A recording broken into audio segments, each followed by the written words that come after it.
శ్రీమాత్రే నమః. నాకు ఈ విషయం మీద ఖచ్చితంగా మీ అందరి ఒపీనియన్ అయితే కావాలండి.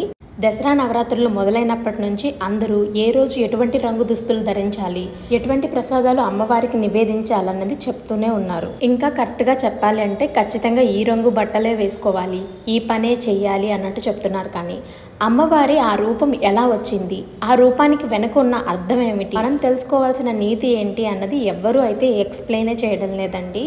ఈ దసరా నవరాత్రులు అనేవి ఒక్కొక్క ప్రాంతంలో ఒక్కొక్కలా చేసుకుంటారు. మనకి దసరా నవరాత్రుల్లో అమ్మవారిని వివిధ రకాల రూపాలతో అయితే అలంకరించుకొని పూజించుకుంటూ ఉంటాం. ఆ అలంకరణకు వెనుకున్న అర్థాన్ని కూడా తెలుసుకోవడం అంతే ముఖ్యమండి. అమ్మవారికి డెకరేషన్ ఎంత గొప్పగా చేశాము, మనం ఎటువంటి రంగు చీరలు కట్టుకున్నాము, ఎటువంటి ప్రసాదాలు పెట్టాము అన్నదైతే ముఖ్యం కాదు. అమ్మవారిని ఎంత భక్తి శ్రద్ధలతో కొలిచామన్నదే ముఖ్యం. ఏ రూపంలో కొలిచినా అమ్మ అమ్మే అవుతుంది. అందువలన అందరూ ఎక్కువ స్ట్రెస్ తీసుకోకుండా ప్రశాంతంగా మీకు తోచినంతలో మీ ఇంటి పద్ధతులను బట్టి మీరు చేయగలిగినంత అమ్మవారికి చేసి అయితే పూజించుకోండి. దీని మీద మీ ఒపీనియన్ కామెంట్ చేయండి.